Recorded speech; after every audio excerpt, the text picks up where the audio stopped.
artinya ma min nafasin, tidaklah dari nafas, tubdihi yang engkau keluarkan, illa kecuali walahu bagi nafas itu qadarun, ada qadarnya Allah, fikat yumdihi yang telah berlaku bagimu. Tidaklah dari setiap nafas, hembusan nafas yang kita keluarkan, setiap tarikan nafas, setiap nafas yang kita keluarkan, kecuali hal itu telah ditetapkan oleh Allah Subhanahu wa ta'ala. Artinya apa?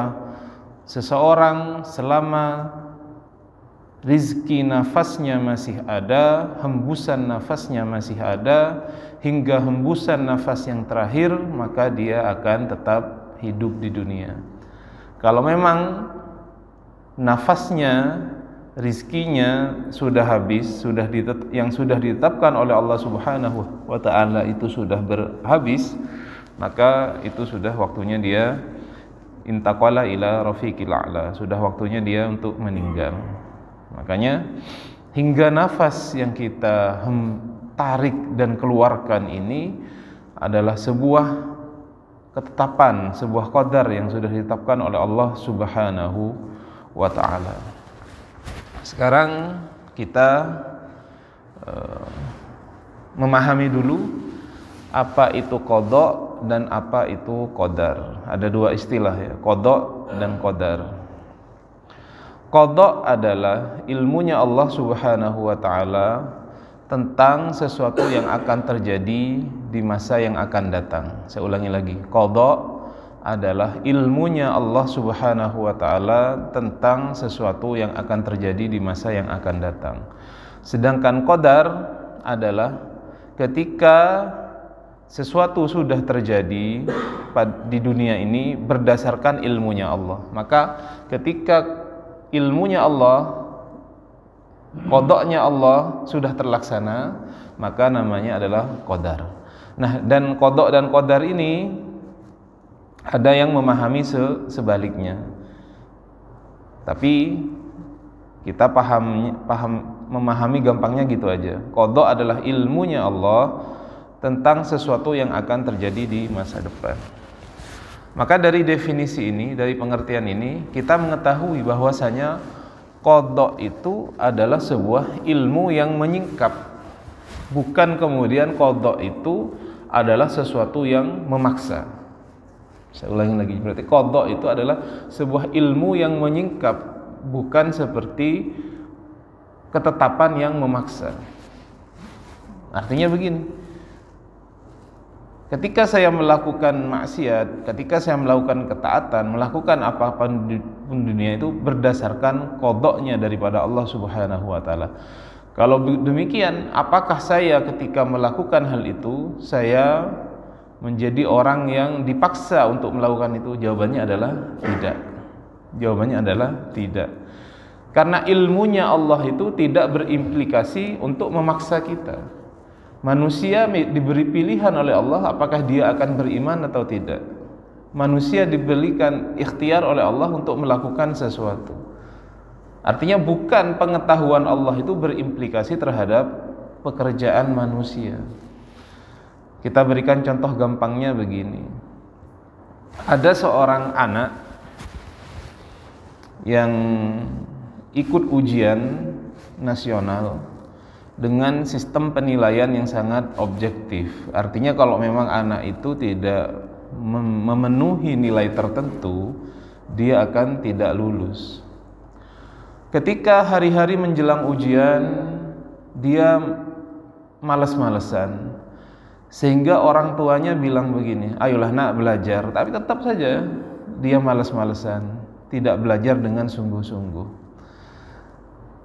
Akhirnya ujian pun terjadi, dia mengikuti ujian itu, dan benar, ketika hasil sudah diumumkan, anak itu tidak lulus.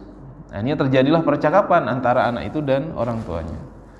Orang tuanya bilang begini, saya sebenarnya sudah tahu kamu ini nggak kira lulus. Terus anaknya marah, bolehkah anaknya marah? Kalau begitu bapak yang membuat saya tidak lulus, benar nggak? Anak itu nggak benar kan? Apa? Orang tua itu hanya mengetahui, saya tahu kamu ini tidak akan lolos.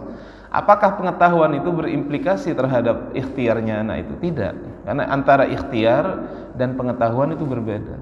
Ilmunya Allah yang ada dalam qadha-nya itu tidak berimplikasi kita menjadi orang yang dipaksa untuk melakukan sesuatu itu. Maka ilmu Allah itu tidak memaksa kita. Tidak memaksa kita. Sebagai manusia kita punya ikhtiar. Makanya sampai sekarang banyak yang bertanya-tanya, terutama yang masih muda-muda itu, yang belum menikah itu, pasangan kita, istri atau suami itu hasil ikhtiar apa hasil ketetapan Allah? Ini istri kita atau suami kita atau orang yang belum menikah ketika bertanya, jodoh kita itu hasil ikhtiar atau itu ketetapan Allah? Maka jawabannya bagaimana yang betul? Yang benar adalah semua hal yang akan terjadi pada manusia, makanya disebutkan ketika berada dalam kandungan itu ditetapkan rizkinya, sudah ditetapkan jodohnya, ditetapkan kemudian apakah dia termasuk orang yang bahagia atau orang yang menderita, sudah ditetapkan. Artinya itu semua sudah dalam ilmunya Allah Subhanahu wa ta'ala. Bukan Allah kemudian memaksa orang itu untuk celaka, memaksa orang itu untuk bahagia. Jadi bukan pengetahuan Allah itu berimplikasi orang tersebut akan digiring oleh Allah Subhanahu wa ta'ala untuk kemudian menjadi orang yang celaka ataupun bahagia. Semua itu ada ikhtiar dari manusia. Nah, maka di sini manusia itu menjadi iman kepada Allah atau tidak beriman kepada Allah, beribadah kepada Allah, tidak beribadah kepada Allah, itu adalah murni ikhtiar dari dirinya. Sehingga nanti ketika dia diberi balasan oleh Allah Subhanahu itu memang setimpal, itulah jalan yang dia pilih. Wa hadainahun najdain, dan kami berikan kepada manusia itu dua pilihan, mau pilih jalan ketaatan atau mau pilih jalan ketidaktaatan. Ini sudah menjadi ranahnya manusia sekarang. Maka kalau begini, qadha-nya Allah Subhanahu wa ta'ala tidak berimplikasi apa-apa. Qadha-nya Allah Subhanahu wa ta'ala itu seperti ketika kita menaiki mobil, lampu mobil itu ketika di malam hari dia menyorot, membuka, memperlihatkan kepada kita jalan yang ada di depan kita. Tapi apakah lampu kita membuat jalan-jalan itu berubah? Tidak. Pengetahuannya Allah itu seperti ini, pemisalan agar kita mudah, seperti lampu sorot mobil ketika mengenai jalan, itu tidak berimplikasi apa-apa. Artinya itu adalah ilmu, pengetahuan Allah Subhanahu wa ta'ala terhadap sesuatu yang akan terjadi di masa depan. Baik, itu satu hal. Yang kedua, kenapa ilmunya Allah itu dari sejak Allah menciptakan langit dan bumi ini hingga nanti hari kiamat itu sudah dalam ilmunya Allah. Maka kita sebutkan, seringkali kita sebutkan ini bahwasanya Allah itu Maha Al-Alim, Maha mengetahui, Al-Khabir, Maha mengetahui. Tidak sama antara pengetahuan manusia dan pengetahuannya Allah Subhanahu wa ta'ala. Kalau kita, anak kita tidak tahu dia ketika sudah besar dia kerja apa, dia ketika sudah besar jodohnya siapa, kita tidak tahu. Apakah Allah Subhanahu wa ta'ala seperti manusia yang tidak tahu? Jadi untuk misalkan ini pengajian di Al-Amin ini jadi apa enggak ya? Ini hujan ini. Apakah Allah tidak tahu akan terjadi pengajian pada subuh? Ini hujan ini, jadi apa enggak ya? Nah, Allah kemudian nunggu-nunggu. Oh, jadi. Oh, enggak seperti itu. Allah itu sudah tahu dari awal penciptaan sampai akhir. Kenapa? Karena Allah Subhanahu wa ta'ala yang menciptakan dunia ini dan menciptakan waktu. Dan Allah Subhanahu wa ta'ala tidak terikat oleh waktu itu sendiri. Artinya kalau kita tahu akan hal ini sebenarnya membuat kita seharusnya lebih pasrah kepada Allah Subhanahu wa ta'ala. Makanya sering kita dengar ini, tugas manusia hanya ikhtiar, berusaha, hasilnya serahkan kepada Allah. Manusia kalau sudah berikhtiar, insya Allah akan diberikan hasil yang sudah sesuai dengan pengetahuannya Allah. Kalau tidak sesuai dengan keinginan kita, maka yakinlah kita terdapat hikmah dalam hal tersebut. Terdapat hikmah dalam hal tersebut, kita mengetahui hikmahnya atau tidak mengetahui hikmahnya. Makanya sering dibuat pengandaian bapak-bapak, ibu-ibu. Kita mau pergi ke Jakarta, naik pesawat dari Juanda, dari Surabaya. Apakah kita pernah kenalan dengan pilotnya itu? Apakah kita tahu pilotnya sudah punya lisensi untuk terbang? Apakah kita tahu dengan yakin pilotnya itu sudah mempunyai jam terbang sekian ribu jam misalkan? Nggak pernah kita tahu. Tapi kebanyakan dari kita yakin ketika naik pesawat itu pilot akan menyampaikan kita ke Jakarta. Kita yakin. Begitu yakinnya kita, ya walaupun juga ada yang takut-takut ya, sebagian orang itu deh, ada yang takut. Tapi kebanyakan yang sudah biasa naik pesawat terbang, nggak kenal sama pilotnya, nggak tahu wajahnya, mungkin hanya tahu suaranya. Pilot pada penerbangan kali ini adalah kapten ini, saya akan membersamai Anda. Mungkin itu pun kadang kita tidak perhatikan suara pilot itu. Nah, itu kita yakinnya luar biasa. Nah, keyakinan kita ketika kita naik pesawat terbang itu yakin.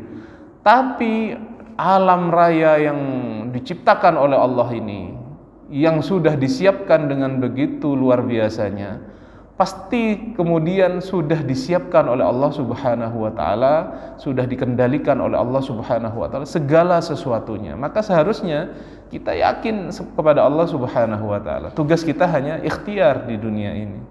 Artinya kita ada kepasrahan total kepada Allah Subhanahu wa taala.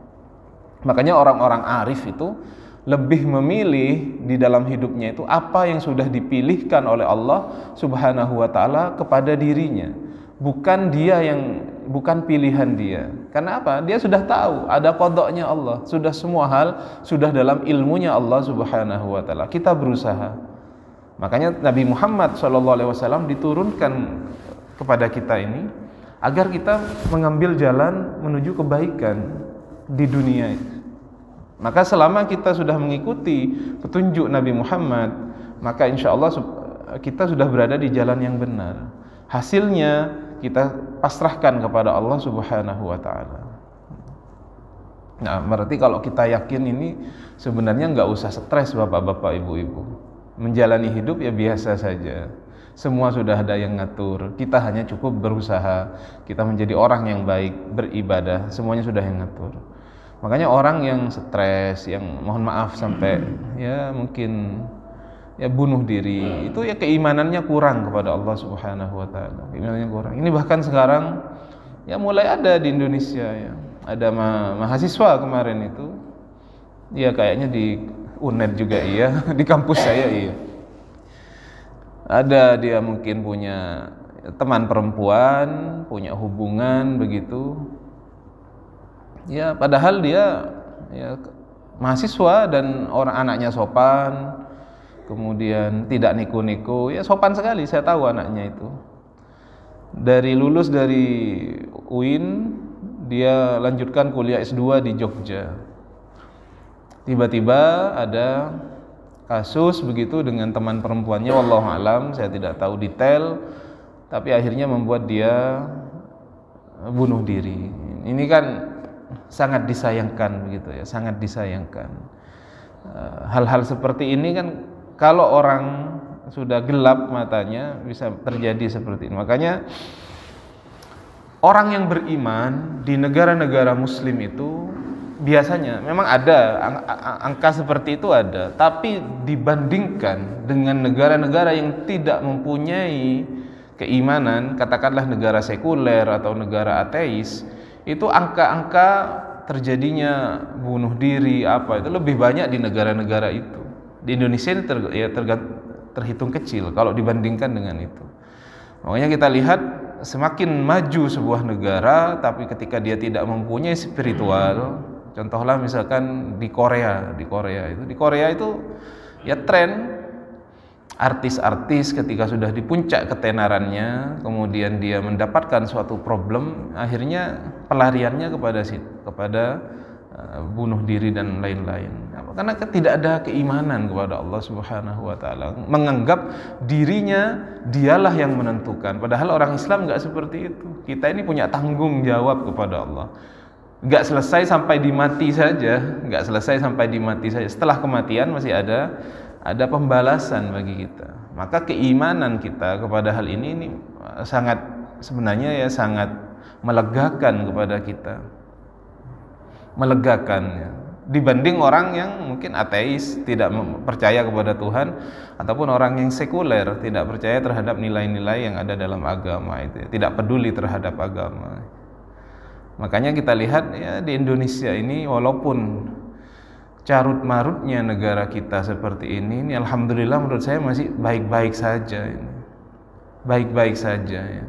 Alhamdulillah Indonesia ini masih baik-baik saja. Karena mungkin masih ada majelis seperti ini, orang-orang masih mendengarkan nasihat-nasihat, masih ada yang sholat berjamaah. Dan ini yang menjaga ya, menjaga keutuhan negara ini. Bayangkan kalau misalkan sudah tidak seperti ini, maka orang akan ya berbuat seenaknya.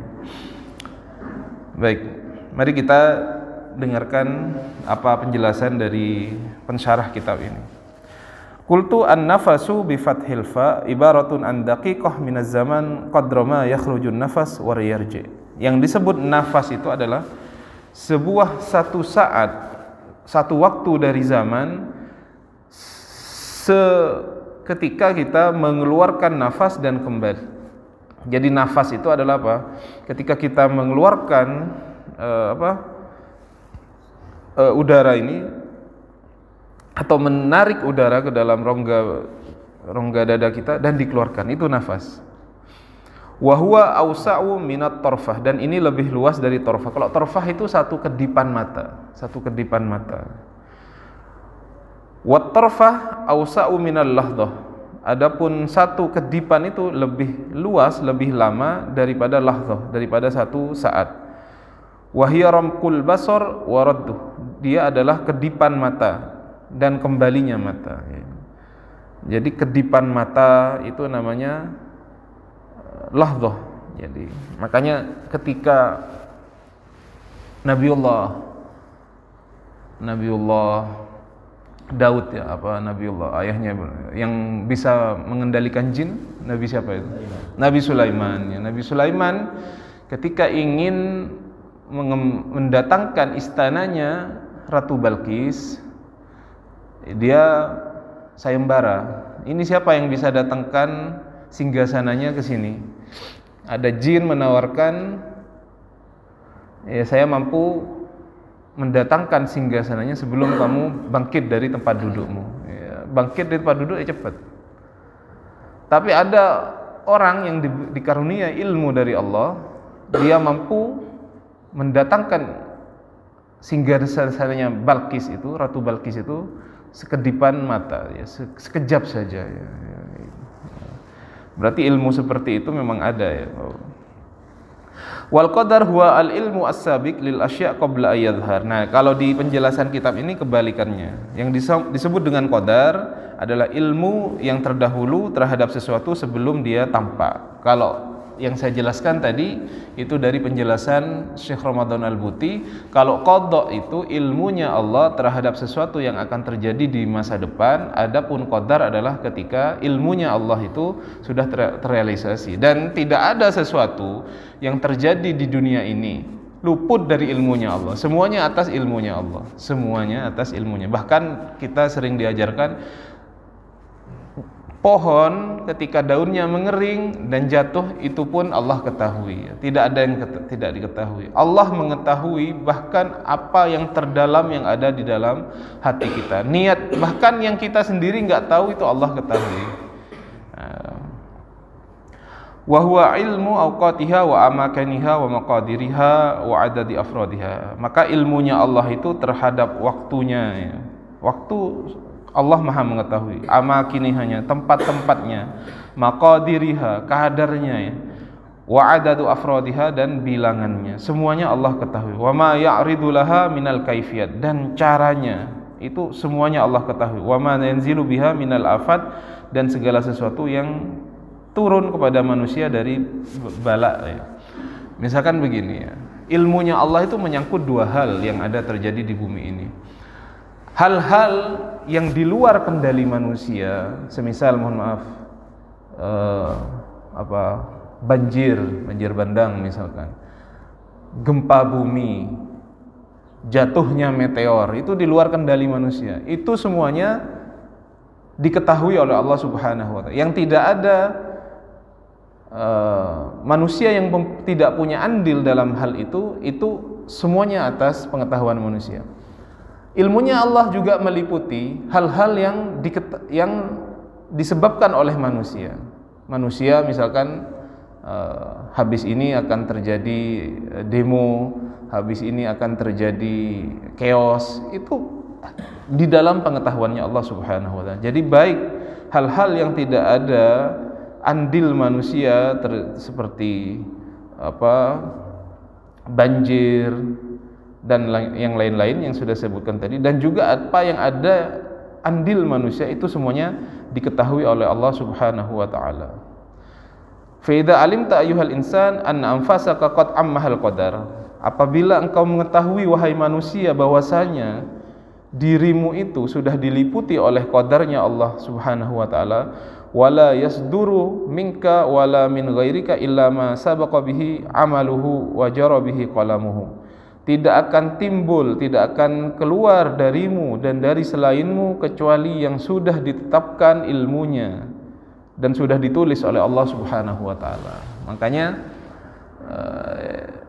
ya kita harus sudah pasrah diri kepada Allah Subhanahu wa taala. Tidak ada sesuatu yang kita lakukan ini kecuali itu sudah atas ilmunya Allah Subhanahu wa taala. Dan kita sebagai hamba harus yakin apa yang sudah ditetapkan Allah itu adalah yang terbaik bagi kita. Maka itu yang selamat bagi kita. Maka kita akan kembali kepada Allah, illa man atallaha biqalbin salim. Kita akan kembali kepada Allah Subhanahu wa taala dengan hati yang selamat. Artinya tidak grundel, tidak merasa tidak terima dengan apa yang sudah ditetapkan oleh Allah Subhanahu wa taala ya. Ya secara tidak sadar sering kita mendengar itu. Ya teman-teman saya gurauannya itu kalau gurau begini. Capek saya sudah jadi orang miskin. Kadang-kadang ada yang seperti itu kan, ya kita sendiri mendengarnya tidak enak begitu ya. Kita sendiri mendengarnya tidak enak. Tidak enak. Padahal pilihan Allah itu sebenarnya yang terbaik ya. Mohon maaf bapak-bapak, ibu-ibu. Kita kalau jadi miliarder, kita mampu nggak hari ini misalkan sholat subuh berjamaah di masjid ini, kemudian kita duduk mendengarkan kalam-kalam ulama. Bayangin saja, kita jadi miliarder uangnya. Ya mungkin nggak, kita udah sibuk ngurus bisnis yang di sana, sibuk mau liburan ke Swiss, sibuk mau liburan ke Amerika ya. Jadi ya ada hikmahnya. Alhamdulillah kita nggak jadi miliarder, kita bisa sholat subuh, tumak ninah di sini, dengarkan kalam-kalam ulama, habis ini makan jajan gitu kan, rokokan, ngobrol, seneng gitu kan, bahagia dengan nikmat. Hal-hal seperti itu aja udah bikin kita senang ya. Bayangin kalau kita miliarder, sibuknya seperti apa? Sibuknya mau bisnis yang di sana, bisnis yang di situ. Stresnya luar biasa ya. Makanya sudah ada takarannya masing-masing. Ya kalau kita sadar akan hal ini ya udah nerima kepada takdirnya Allah Subhanahu wa taala ya. Tidak sibuk melihat orang lain ya. Termasuk juga kalau kita yakin akan qada dan qadar, ilmu ini tidak membuat kita iri terhadap orang lain. Tidak membuat kita iri dengki terhadap nikmat yang diberikan Allah kepada orang lain.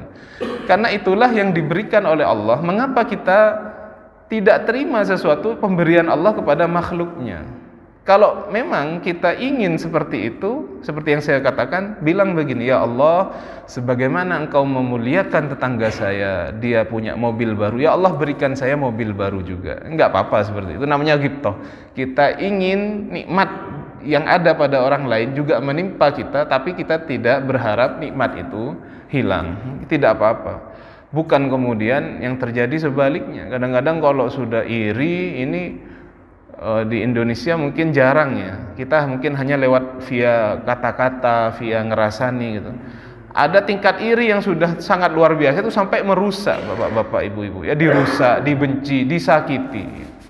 Kan merusak. Makanya disebutkan orang yang suka hasad itu kebaikannya nanti akan hilang sebagaimana api melahap daripada kayu bakar. Ini bahaya sekali, penyakit hati ya, penyakit hati ya. Makanya dengan kita mengetahui qada dan qadar Allah yang sudah ditetapkan ini, kita yakin semua rizki, bahkan nafas kita ini sudah ada kadarnya semua, sudah dalam ilmunya Allah. Apa yang tidak ditetapkan Allah bagi kita tidak akan menimpa kita. Apa yang sudah ditetapkan Allah bagi kita, rizki semuanya pasti akan sampai gimana pun caranya. Nggak akan rizki saya tertukar dengan bapak. Rizki yang harusnya saya datang ke bapak, nggak mungkin, pasti datang ke saya, karena itu sudah ketetapan daripada Allah Subhanahu wa Ta'ala. Demikian dari hikmah yang ke-22 ini yang bisa saya sampaikan, yang bisa saya share-kan. Kalau ada pertanyaan-pertanyaan mengenai qada dan qadar serta hal-hal yang lain dan bisa saya jawab, saya persilahkan.